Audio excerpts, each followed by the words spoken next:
कछुआ और भालू की कहानी। एक जंगल में एक भालू था। उसको बहुत ही बलवान होने का घमंड था। वह जंगल के जानवरों से बिना किसी वजह से लड़ाई करता था, उनको रुलाता था और मारता था। इससे वे सब इस भालू का हमसे पीछा कब छूटेगा करके इंतजार करते थे। उस जंगल में शेर, बाघ और हाथी जैसे बड़े बड़े जानवरों का ना होने पर भालू का कोई मुकाबला ही नहीं था। भालू ने एक दिन जंगल के सारे जानवरों को बुलाया और कहा, इस जंगल में मुझे हराने वाला कोई है क्या? है तो मुझसे मुकाबला करे, अगर नहीं है तो कल से मैं ही इस जंगल का राजा हूँ और तुम सबको मेरी हर बात को मानना पड़ेगा। डर से कोई भी जानवर आगे नहीं आया। उसी जंगल में एक कछुआ था। वह बहुत ही बुद्धिमान था। किसी भी तरह उस घमंडी का खेल खत्म करके उस जंगल का रक्षा करने की सोचा।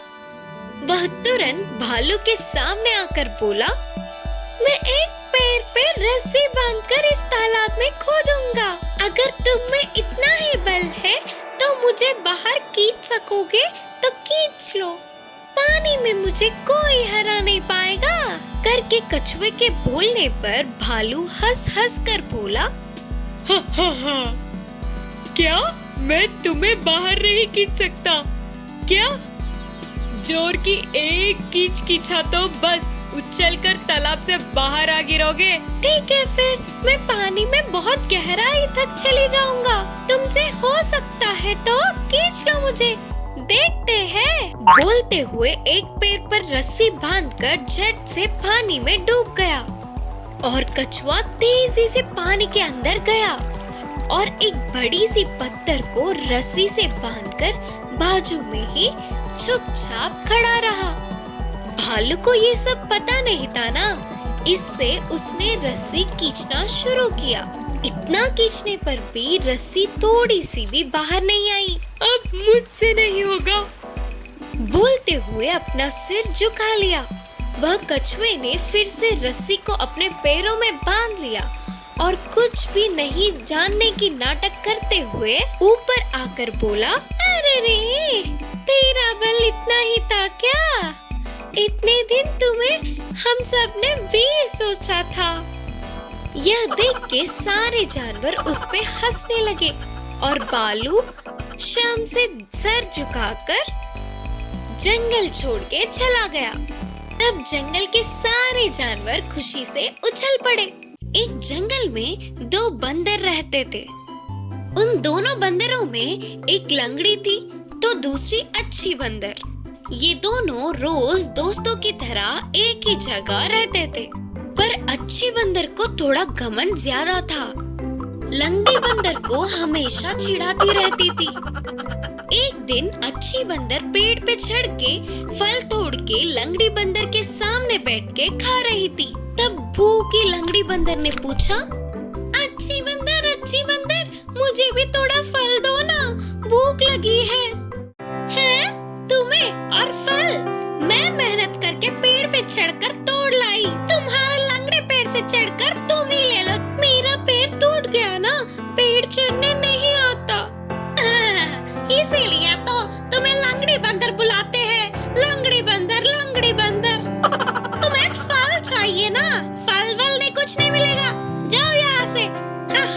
लंगड़ी बंदर बोलते हुए चिढ़ाकर अच्छी बंदर हंस रही थी। अच्छी बंदर की बातों से लंगड़ी बंदर रोते रोते वहाँ से दूर जाके एक छोटे से पत्थर पर बैठती है। फिर उसे एक छोटा सिक्का मिलता है। फिर रोते रोते बड़े पत्थर बैठे तो उधर बड़ा सिक्का मिलता है। सिक्के मिलने की खुशी में लंगड़ी बंदर आगे 3 पलटी मारती है। ऐसे 3 बोरियों के अनाज प्रकट होते हैं। ऐसे ही पीछे से 7 पलटियां मारने पर 7 बोरी अनाज के प्रकट होते हैं। इन्हें देखकर खुशी से पागल होने वाली लंगड़ी बंदर ने कहा, अरे वाह, इतने सारे बोरियां आए, इनको बेचे तो बहुत सारे पैसे मिलेंगे। सोचते हुए उन सबको बाजू के एक गाड़ी में रखकर धीरे से लंगड़ाते हुए जंगल पार करके पास के दुकान में बेच देती है। ऐसे मिले पैसों से केले खरीदकर वापस अपनी जगह पहुंच जाती है। वह एक पत्थर पर बैठकर केले खा रही थी। ऐसे लंगड़ी बंदर को देखने वाले अच्छी बंदर को भी केले खाने का मन हुआ। तुरंत लंगड़ी बंदर के पास जाकर अच्छी बंदर ने पूछा, लंगड़ी बंदर मुझे भी ये केले दो ना प्लीज। हाँ, अब तक मैंने फल पूछा था, तूने दिया क्या? मैं नहीं दूंगी। नहीं दोगी क्या? ठीक है, फिर तुम्हें ये फल कैसे मिले? तुम अभी तक मुझे चिढ़ा रही थी ना। मैं रोते हुए छोटे पत्थर पर बैठी तो छोटा सिक्का और बड़े पत्थर पर बैठी तो बड़ा सिक्का मिला। उसके खुशी में आगे 3 पलटियां मारी तो बोरी अनाज मिले। उसके बाद पीछे से 7 पलटी मारी तो 7 बोरी के अनाज मिली। ने बेचकर केले खरीद लिया। ये सब सुनने वाली अच्छी बंदर भी ऐसे ही करके वो भी केले कमाना चाहती थी। तुरंत ही लंगड़ी बंदर ने जैसा कहा था, थोड़ा रोते हुए, हंसते हुए, फिर रोते हुए, नाटक करते हुए छोटे पत्थर पर बैठती है तो उधर छोटा बिच्छू उसे काट लेता है। बिच्छू के काटने पर भी बाकी के सिक्के तो आएंगे सोचकर फिर रोते हुए, हंसते हुए, फिर नाटक करते हुए बड़े पत्थर पर बैठती है तो अब बड़ी बिच्छू काट लेती है उसे। तो दर्द में रोते हुए आगे 3 पलटी मारती है। आगे के दांत टूट जाते हैं। उसी दर्द में पीछे से 7 पलटी मारती है तो उसकी पीठ की हड्डी टूट जाती है। अब खड़े भी ना हो पाते हुए रोते हुए बैठती है। अच्छी बंदर को उस स्थिति में देखकर लंगड़ी बंदर को बहुत तरस आती है। अरे रे, क्या हुआ? उतनी चोट कैसे खाई? ठीक है, छोड़ो अब, उतनी मेहनत मत करो, मैं तुम्हें केले दूंगी। जब तुमने पूछा था तब मैंने फल नहीं दिया, फिर भी तुम मुझे अपने केले दे रहे हो। मैं नहीं, तुम हो अच्छी बंदर। से उसकी घमंड ठिकाने पर आकर दोनों अच्छे दोस्त बने। मायावी घोड़ा। एक जंगल था। उस जंगल में कभी कभी एक राक्षस आकर अपने भोजन के लिए हाथ आए हुए जानवर को ले जाता था। उस राक्षस के आने पर अपने प्राणों को हथेली में रखे डर डर के रहते थे सारे बाकी के जानवर। इस बार वह राक्षस आया और सारे जानवरों को डरा के बकरी को उठा ले गया। इसी जंगल में एक घोड़ा था। वह बहुत ही सीधा साधा था, लेकिन उसके मासूम होने के कारण उस जंगल के बाकी के जानवर उसे हमेशा चिढ़ाते थे। हिरन ने कहा, अरे ओ घोड़े, इस पूरे जंगल का चक्कर काटना होगा, मुकाबला हो जाए क्या? फिर लोमड़ी ने कहा, हाँ, वो क्या भागेगा, ऊपर से डरा हुआ। बोलते हुए लोमड़ी चिढ़ाने लगा। उन बातों से सारे जानवर हंसकर चिढ़ाने लगे। मैं सबकी तरह ही हूँ ना, लेकिन फिर भी मुझे ये क्यों रुलाते हैं ये लोग हमेशा?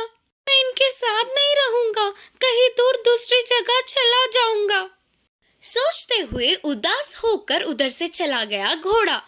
इससे अकेला जाने वाला घोड़ा डर डर के आगे बढ़ने लगा। इतने में उसके सामने एक अनोखा रूप प्रत्यक्ष हुआ तो घोड़ा और डर गया।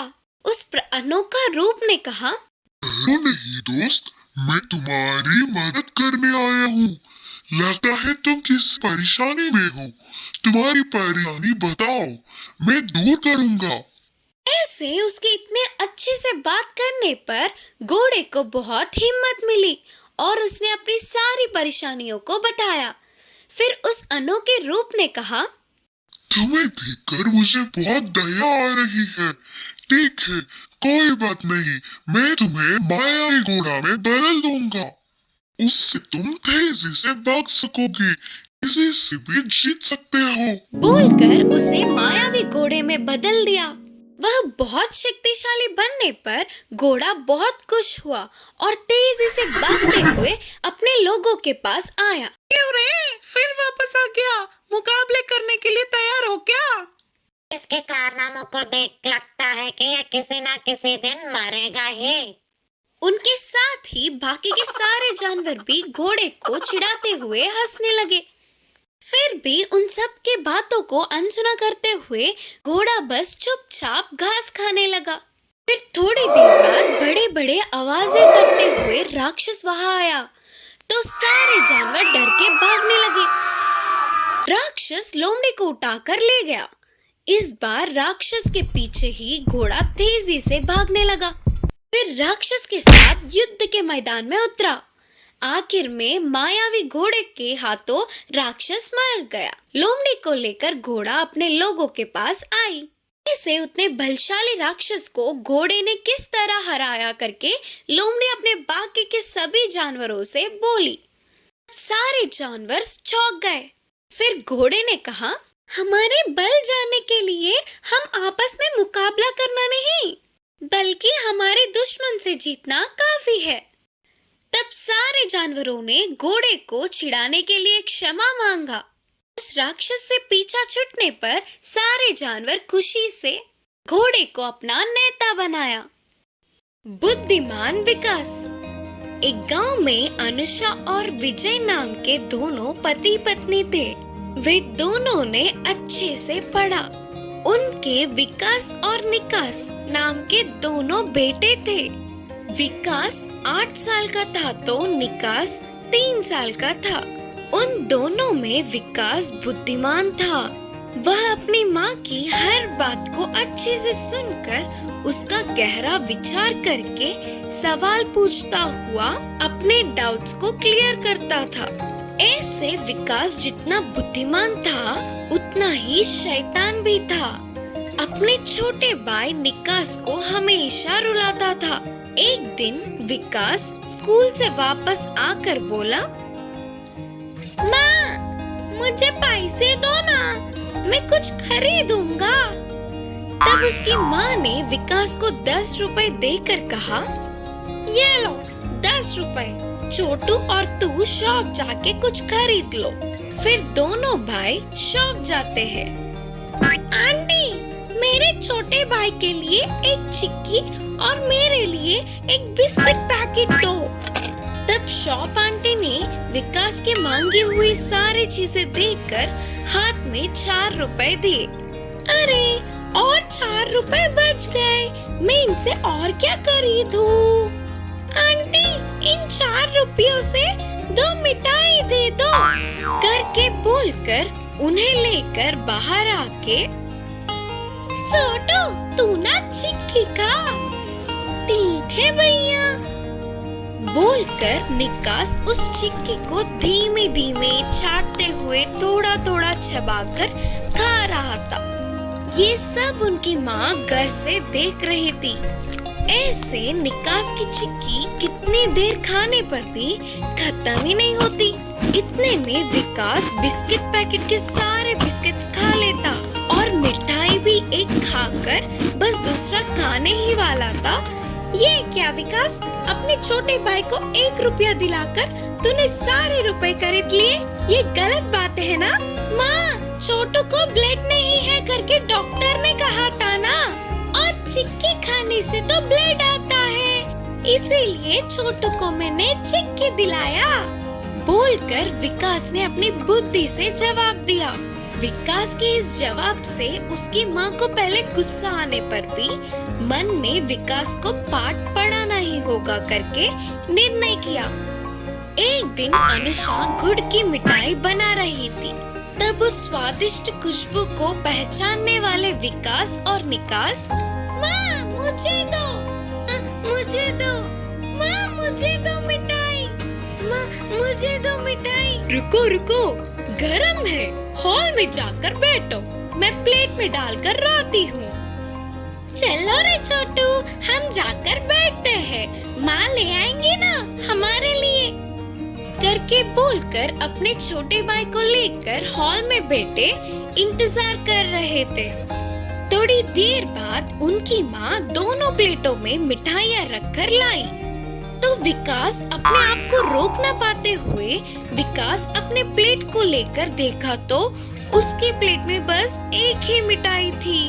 वही उसके छोटू का प्लेट मिठाइयों से भरा था। माँ! यह देख विकास गुस्से से अपनी माँ से कहा, क्या हुआ मेरे बच्चे? फिर विकास ने गुस्से से कहा, माँ, क्यों आपने छोटू को इतने सारे मिठाई दिए और मुझे बस एक ही दिया? हाँ बेटा, छोटू को ब्लड नहीं है ना, और गुड़ खाने से ब्लड आता है, इसीलिए छोटू को इतने सारे मिठाई करके जवाब दिया। तब विकास को अपनी गलती का एहसास हुआ और विकास अपने मन ही मन सोच रहा था कि अरे रे, अगर मैं छोटू को एक बराबर दिलाता तो मुझे भी मिठाई उसके बराबर मिलती। सही है ना माँ? बोलकर उस एक ही मिठाई को थोड़ा थोड़ा करके खा रहा था। इस कहानी की सीख है कि हम अपने सामने वालों को एक बराबर समझेंगे तो हमें भी बराबर का हक मिलेगा।